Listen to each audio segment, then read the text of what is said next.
Et pour ma part, j'ai à cœur de vous raconter comment j'ai rencontré le Seigneur. Pour ma part, je viens d'une famille chrétienne. Mon père, c'est un serviteur de Dieu qui est ici. Ça fait plus de 40 ans qu'il prêche l'évangile. Et je me suis élevé dans les missions, dans les réunions. Et du côté à ma mère, on vient d'une famille de musiciens. Alors très tôt, j'ai commencé à faire de la musique et à jouer pour le Seigneur. Et puis voilà qu'en grandissant, j'ai donné mon cœur au Seigneur, j'ai fait des expériences avec lui. Mais à l'âge de 17 ans, j'ai été pris par un faux raisonnement. Et ce faux raisonnement était dans mon cœur et l'ennemi il appuyait sur ça et ça disait dans mon cœur, alors c'est ça la vie, c'est aller simplement à la réunion, jouer la guitare et rentrer chez toi et c'est fini. Et j'ai été tellement rongé par cette mauvaise pensée-là que je suis parti de la maison de Dieu. Et pour faire court à ça, ça a duré pendant 10 ans. Et quand je suis parti de la maison de Dieu, bien évidemment, comme mes oncles, ils n'étaient pas convertis à cette époque-là, ils jouaient dans le monde, j'ai eu beaucoup de portes qui se sont ouvertes dans le monde de la musique. Et j'ai commencé, en étant très jeune, à jouer dans des festivals, à des concerts, à jouer de partout en France, à jouer pour des footballeurs. Beaucoup de grandes opportunités m'ont été présentées en étant jeune. Et voilà que ma vie se faisait. Et j'étais un garçon très rebelle. J'étais devenu tout l'opposé du garçon que j'étais quand j'allais aux réunions, etc. J'étais devenu un garçon très rebelle. Un garçon rempli de colère, rempli de haine, et je ne savais même pas pourquoi. Mon père qui est ici ne pouvait rien pour moi. Ma mère non plus ne pouvait rien pour moi. Et je menais ma vie comme bon me semblait, en vivant de la musique, de gagner ma vie comme ça. Et pour moi, c'était comme ça et pas autrement. Mais pendant ces 10 années-là, le Seigneur, il n'a jamais cessé de me tendre la main. Alléluia. Il a toujours envoyé quelqu'un pour me refaire revenir sur le bon chemin, de me dire, Juan, le Seigneur t'aime, reviens.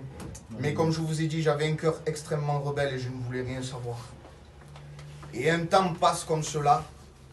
Et en 2015, ça a été une année fatidique, très fatidique. Voilà que j'avais perdu un oncle, ça m'a extrêmement affecté. Je passais par beaucoup de problèmes. Aux yeux du monde, j'étais un garçon envié parce qu'il menait sa vie comme il le voulait. Mais le monde m'a rongé. Moi qui croyais croquer la vie à pleines dents, c'est le monde qui m'a rongé. Ça a fait de moi un garçon dépressif, insomniaque. Un garçon qui était rempli de haine. Et un matin, je n'en pouvais plus. Et avec le respect que je vous dois, dans ma chambre, je commence à acclamer le Seigneur. Je lui dis, Seigneur, s'il te plaît, je t'en supplie, viens me délivrer de mes angoisses, viens me délivrer, Seigneur, de mes insomnies. Et le Seigneur, il ne s'est pas fait tarder. Je bénis son Saint-Nom. À ce moment-là que j'ai acclamé le Seigneur, il est venu, il a brisé tout ce qui n'allait pas dans ma vie. Alors à partir de là, j'ai dit, Seigneur, je ferai un pas pour toi, je refais la paix avec toi. Je recommence à aller aux réunions. Et ça a commencé comme ça, et je continuais encore pourtant ma vie dans les concerts. Mais ce n'était plus pareil parce que je retournais aux réunions, je recommençais un peu à prier, c'était plus la même chose. Et pour faire court, au plus le temps passait, au plus Jésus travaillait mon cœur. Et le Seigneur, il a enlevé des choses mauvaises en moi, il a enlevé des choses mauvaises en moi. Et plus je m'approchais de lui, moins je voulais aller dans le monde. Dieu a permis que je rencontre ma compagne, on fonde un foyer, et puis le Seigneur, il a touché son cœur à ma compagne. Elle vient d'une famille qui sont incrédules, Kevin. Elle ne connaissait rien du tout. Première réunion que j'amène à Châteauneuf, elle a été brisée. Elle a fait sa rencontre avec le Seigneur. Et Dieu s'est servi d'elle pour m'amener dans les réunions, pour aller en avant. Quelle beauté. Et voilà qu'en 2019, j'arrive à l'église du frère Romain à Martigues et un séminaire se présente. Et je suis allé dans ce séminaire-là sans aucun but. Ma compagne, oui, elle avait un but. Elle priait pour notre foyer, elle priait pour elle, elle voulait recevoir le baptême du Saint-Esprit. Et moi, je suis allé sans grand but. Mais Dieu avait un plan tout établi là-bas. Et pourquoi je dis ça? Le premier soir qui se passe, notre frère Manix fait une réunion et Dieu m'a parlé d'une façon terrible.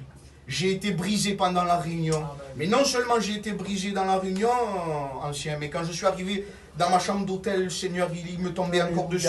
J'étais par terre, à genoux, en sanglots. Et je demandais pardon à Dieu pour ma vie. J'ai dit, Seigneur, alors cette fois-ci, je te donne ma vie en entière. Dieu a brisé les liens qui me restaient encore. Dieu, dans sa grâce, il les a brisés ce soir-là en Espagne. Et j'étais un garçon qui avait les cheveux très très longs. J'avais beaucoup de boucles d'oreilles.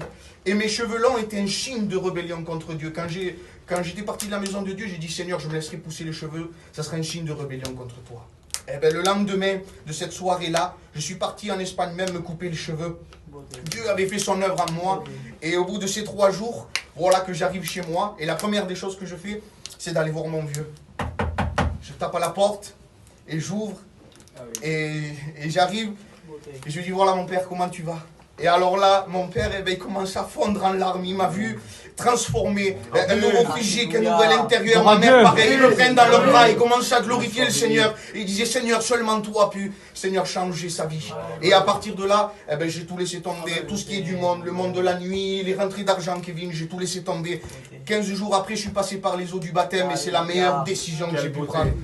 Aujourd'hui, si toi, tu n'as pas fait une rencontre avec le Seigneur, je t'invite à en faire une ce soir. Par expérience, même si je suis un jeune garçon, le monde n'a rien de bon à t'offrir. Même s'il t'offre de l'argent, de la renommée, je ne sais pas ce qu'il peut t'offrir. Mais donne ton cœur à Jésus. C'est la meilleure des décisions que tu puisses prendre.